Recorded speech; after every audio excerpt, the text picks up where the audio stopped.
Hello and welcome to the M Word, where we have uncensored conversations on all things marketing. We're your hosts, Jennifer Mulchandani and Heather Michaelgard.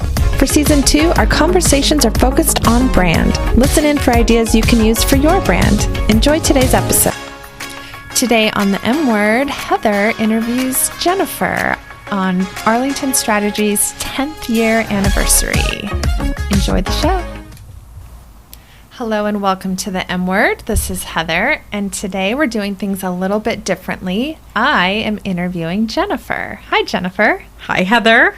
This is fun and a little intimidating. Well, yes, I would agree with that. I have a tiny script here, but we're mostly going to wing this because we are celebrating something pretty special. Would you like to tell our listeners what we're celebrating? Well, in 2012, we founded Arlington Strategy, and so it's year 10, and would have liked to have been screaming 10, 10, 10 from the rooftops all year long, but as it turns out, like most businesses, our own marketing gets a little bit pushed down in the to-do list, so we're just now focusing on our big celebration. Well, congratulations. And for the listeners that don't know, the M Word is a child, if you will, of Arlington Strategy. So that is the connection there. But Jennifer, I want to go back to the beginning. Tell us what you were doing before Arlington Strategy and how did you decide to go out on your own? Great question. So I was not born into this marketing and advertising world that I am in now. My career really was in public policy, communications, nonprofit management, and it transitioned to marketing really when my sort of second life after kids and in my own entrepreneurial journey. I really decided that I kind of loved the marketing part of trying to start a business. And that business didn't get off the ground, and I ended up working in-house for somebody else's startup business for many years, and grew to understand that all of that lobbying and public policy work that I had been doing really was marketing under a different name, pitching ideas instead of products and services. So it's a natural place for me to have landed, but certainly wasn't where wasn't a path I intentionally got on in the beginning. And was it always Arlington Strategy from the beginning? How did you come up with the name? Have your services shifted? How did it start? So, no, I mean, initially it was just Jennifer hanging a shingle, and I made, used a template, and I'm not a designer, and I made my own little business cards, and I think I put JM Marketing on there. Very, very unique. But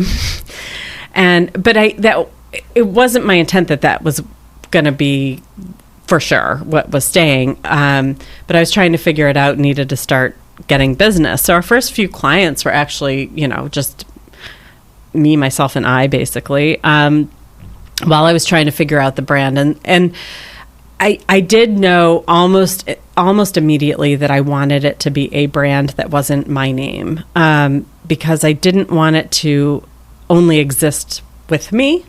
I wanted it to be a little bit bigger than myself. So the name, it took a long time, and I think I did it the way that a lot of our clients do it, which is I wrote down lots of ideas.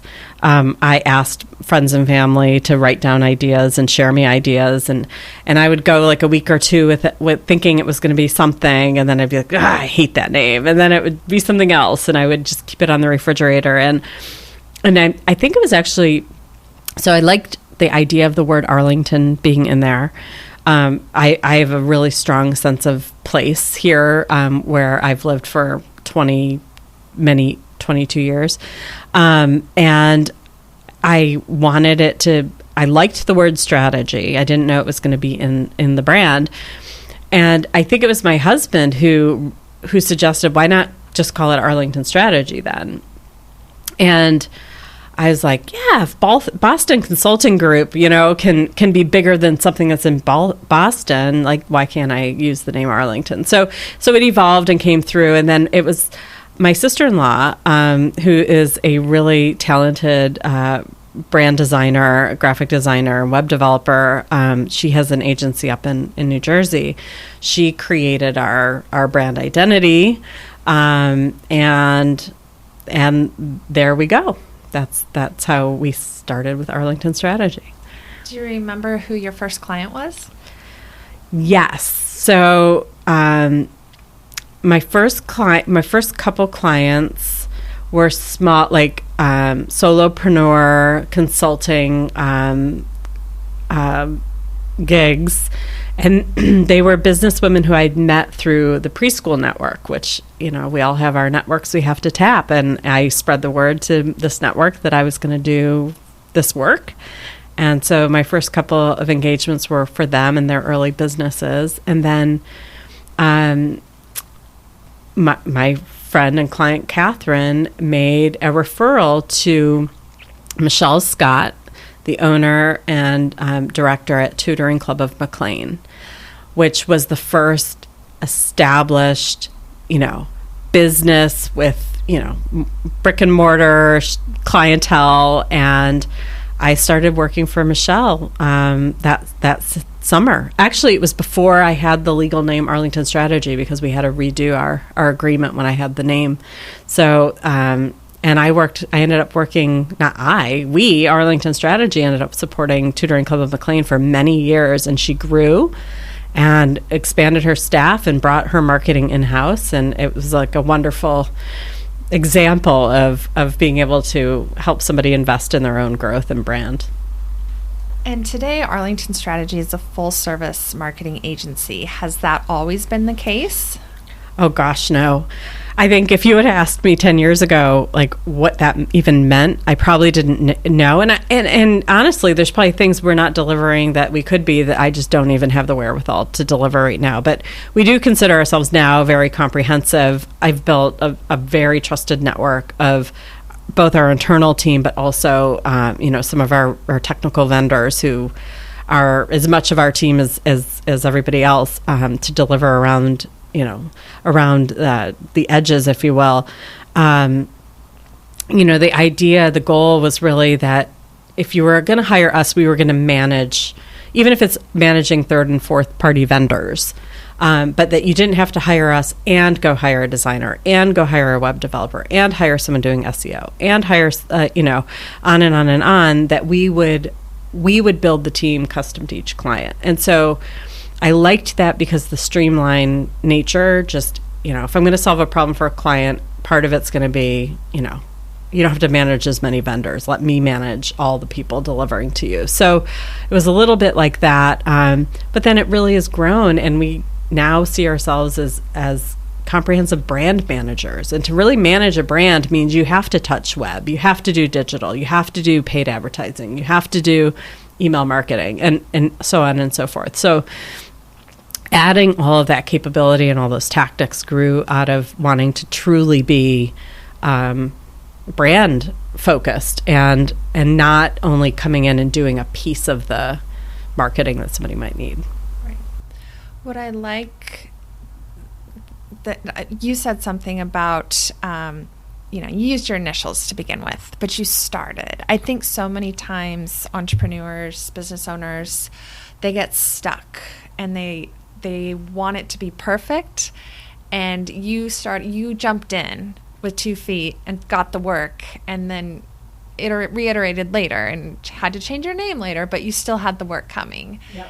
And so I think that just shows, like, take that risk, take that chance. It may not be exactly perfect or what you want it to be in the long run, but you've got to start somewhere.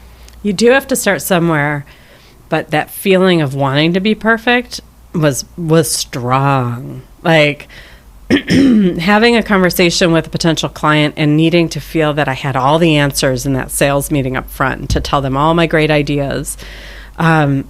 I learned pretty quickly that that's a way of just giving away your intellectual property. Yeah. And so, it actually, sales have become kind of one of the more creative parts of our business, is like proving our worth without giving away our IP. It's been a fun part of it, but in the beginning, it was I only know what I know, but I don't know what they know. And if they know there's things I don't know, then they're not going to want to work with me. But the truth is, like, what our clients, I think, today know, we know a lot. And if we don't know something, we're going to figure it out. I mean, that's what makes us real. Is for me, it's not about being. Marketing is constantly evolving. All of the tactics that we use, while like the big buckets stay the same, how to be effective in them is constantly changing. And so what we're doing for each and every client is monitoring how we're doing and evolving and learning and applying new ideas to do better. And so this idea of having to have it all figured out, like, we don't. And now what I used to do is like, oh, you want me to market for you? Okay, day one, I'm doing your marketing. And now it's like, how am I supposed to market for you on day one? Day 1 through 30, I'm learning what your brand is. I'm learning who's your audience. How are you going to, what does authenticity mean to you? What is your messaging?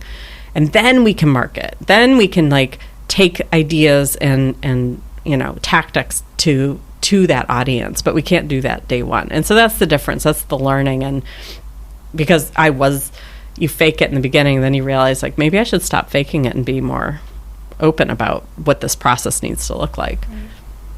I think a lot of entrepreneurs often question when it's time to build a team. So when did you stop being the only one in the company, or did you start right away with the team? Like, when did you know it was time to build? It took me about 18 months. And I knew, because I was working all the hours that I was willing to work.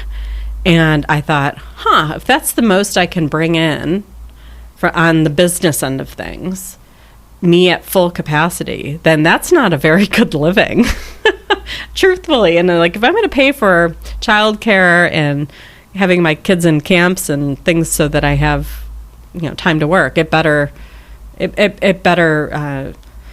at least make sense financially. So, and I didn't come out of a consulting background.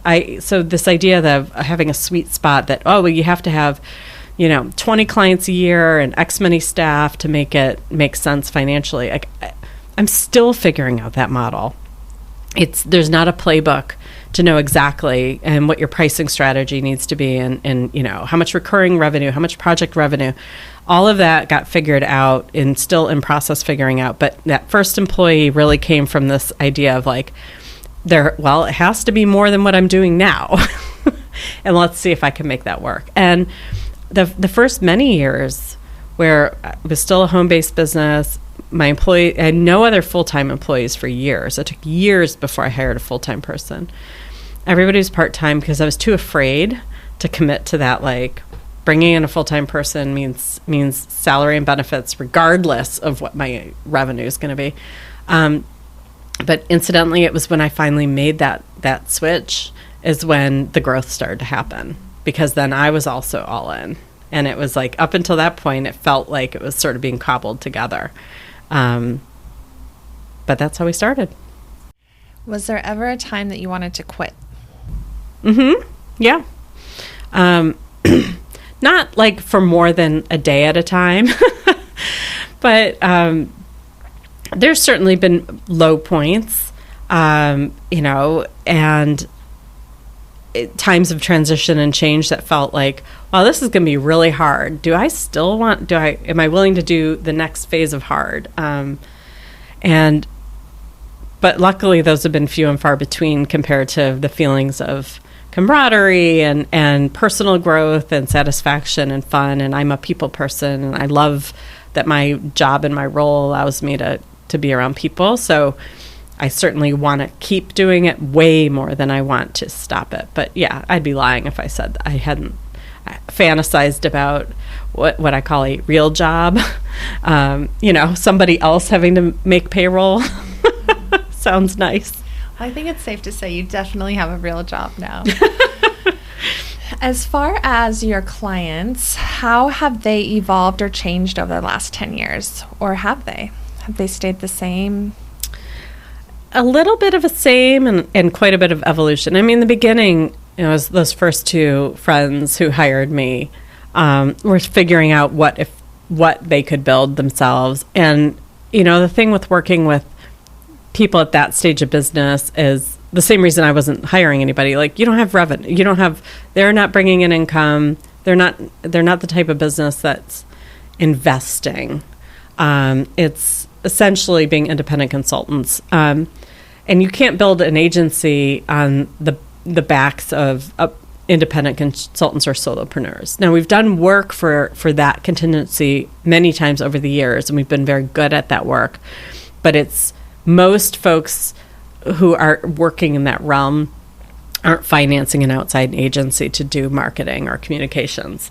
Certainly not on an ongoing basis. So we've had to certainly shift like a target audience to be those who traditionally are investing in their brand growth or investing in a campaign and so there's not necessarily a profile, but our success initially started, Tutoring Club was this for-profit, still a very important business in the community. And then working with Habitat for Humanity of Northern Virginia. And I also got that client in 2012. And so that was a really important sort of underpinning client to put the flag in the ground about our work with nonprofits, which I'd come from the nonprofit world, so I was very comfortable there, but sort of bringing this marketing communications to nonprofits. And it allowed me to really build a business on these two fronts of working with for-profit and nonprofit, but then seeing the synergy to combine the two. So we are now, an ideal client, they want to invest in a significant amount of marketing so that they're using our team not just for any one tactic, but we're doing their advertising and their creative and their social media and their email marketing, their video creation, and building a new website, doing a rebrand, doing collateral. Like, that's ideal. Like, send me, you got all that, we'll do all that. But we also have really wonderful long-term relationships with clients that we do a much smaller engagement, that we're spending 20 or 30 hours a month supporting their brand and their growth. And then smaller clients, it's much more, we get in, we help them devise a marketing strategy, but then we hand the playbook to them, because a really small client, again, the financials just don't make sense for them to work with an agency. So what is Arlington Strategy doing to celebrate or commemorate this 10 years? Well, some blog posts, if you want to read a lot of this story more in the first person written. But, our big party is happening, and or has happened by the time you're listening to this, where we're inviting every person who's been on our team, who's played a role in this, all of our clients going all the way back to the beginning. And, our community partners and referral partners and just people who've been important to the business. We're going to really just raise a glass and toast our journey, and, get our team excited about what's next. So what is next for the Arlington Strategy team? Well, right at the start of the pandemic, our lease was coming up, and we were about to move into office space that was double our size and, fully fitted out. Like, anyone who's been in our offices know it's cute, it's cozy. It doesn't necessarily speak super big growth. And so we were at the point where we were going to be moving, because our team was expanding, and then COVID hit. And luckily we weren't yet in a signed lease, and we pulled back. And it was a few months into COVID, but it was like still that period, like, is this just going to be a 2-month thing? And so we made the decision that no, like, it's okay, this telecommute thing, and we'll stay in a small space. And so I've been, and we renewed our lease here. Long story short, we've renewed our lease here, and yet again, we're staying put. So, but we need to grow the team. I mean, we're not yet, going back to the fundamentals of running a successful business. Like, are we where I need to be to, spend the rest of my career? No, we're not there yet. And, I'd like to be a place that's, competitive for my team. And, I think we do a good job on culture, and we do a good job on lifestyle and flexibility for our team. But I want to grow it so that everybody can benefit. And then we're not there yet. So we're looking for the next big client. We're looking for, the next smart strategist or marketing expert to come join our team, and we will continue to grow. We've added positions over the last couple of years, and I foresee adding more this year, and certainly into the many years to come. And who would be your dream client? Peloton. Oh, yeah. So if you're listening, Peloton or Cody or Robin or anyone over there making decisions, if you want to get grassroots and local, no, they're killing it, obviously, with timing, but they've also had their bumps and bruises. But I think from a culture perspective and the kind of brands we care about, they embody what we hope to embody, or what we hope to help our clients embody, which is having a purpose more than the product or service, and really not just, talking the talk, but walking the walk. They give back substantial amount to the community. They are, I think, wonderful leaders in demonstrating diversity, inclusion, belonging, acceptance, all of it, accessibility. So, even though I'm not exactly a poster child for Peloton in terms of an end user, I love that brand, and I love brands like that just embrace that a sense of being bigger than who they are. And speaking of brand, we just finished season 2 of the M Word, where we discussed all about brand and what brand meant to each of our interviewees. But Arlington Strategy has some news around brand as well.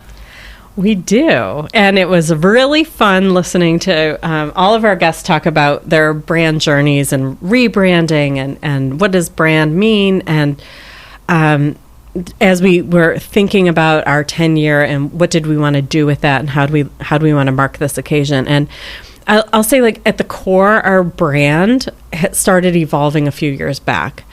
And you probably remember, Heather, like we had a team retreat. Heather worked with our team for some time. And we're sad she's moved on to other endeavors, but when she was working with us, we had this company retreat on my back porch, and we filled 20 pages of big poster board.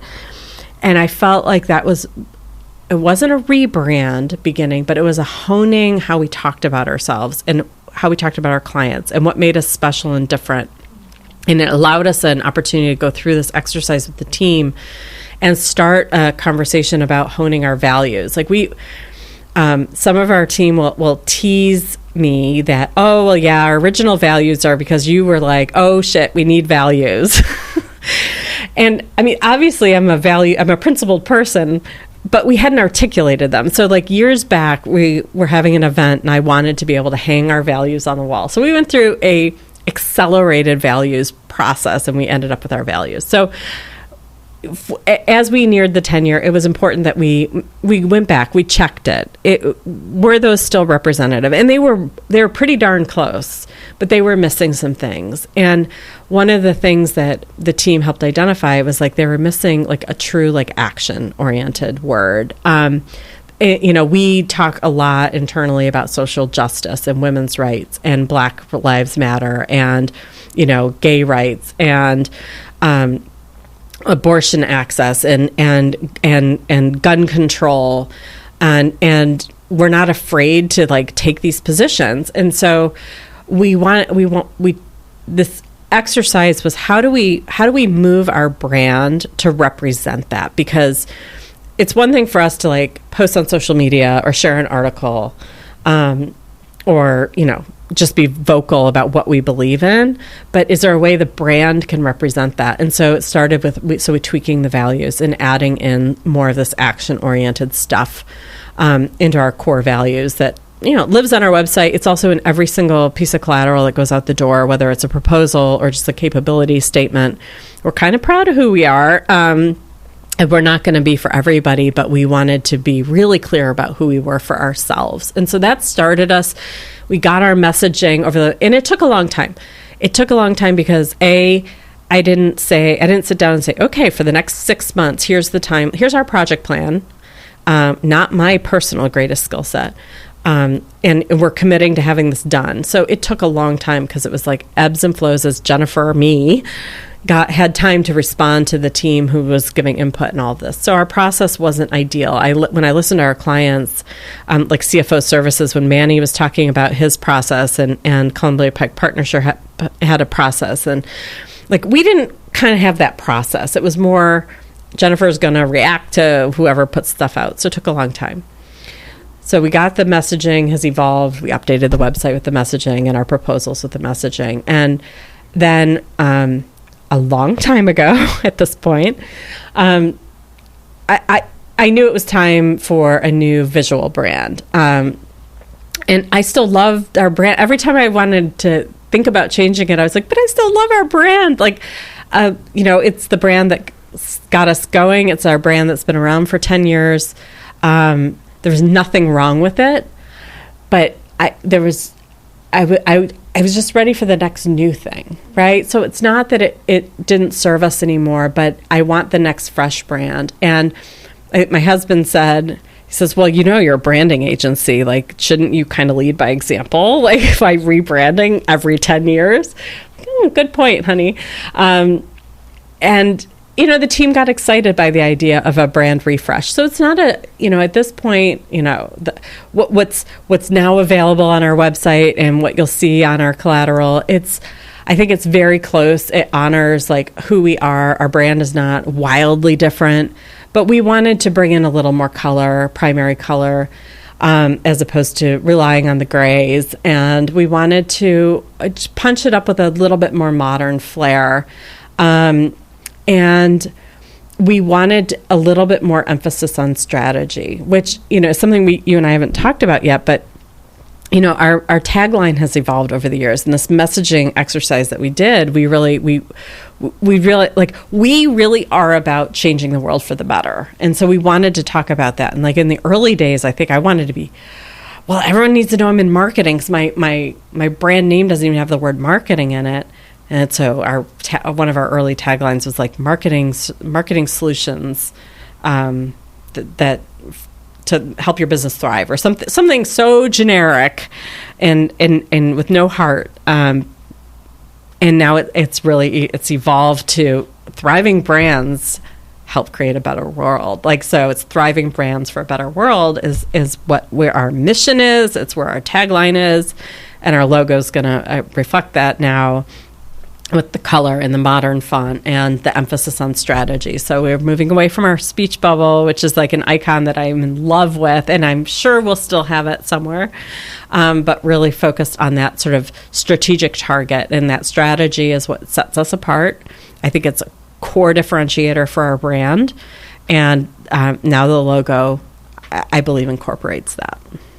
Well, I think it looks great. And I do think it looks... You're growing up. You've grown up, and it's time to refresh. I remember that retreat out on your patio, and there was a shift, and I feel like we all kind of like got behind something, and we're proud of who we were becoming as a company and as a team. So kudos to you for starting that conversation, and I think it took a little bit longer than maybe you would have wanted, but it was deliberate, it was strategic, and you finished with the product that you can be proud of. Well, thank you. I think you were kind of a kick in the butt for that, though. Like, you coming into the team, you were my first full-time senior person in-house. And to have somebody whose role was going to help focus and give more emphasis on our internal marketing and brand was really important too, because you can't grow a brand if someone isn't spending time on it. And while I'm growing, I am responsible for business and brand and all the things. Having dedicated staff resources and a budget internally to say we're going to focus on growing brand is critical. And so I'm really appreciative that you came into my life at the time you did, and that we still get to do this really fun thing called a podcast, and talk about brand and all other things, because I do think it's the people that matter.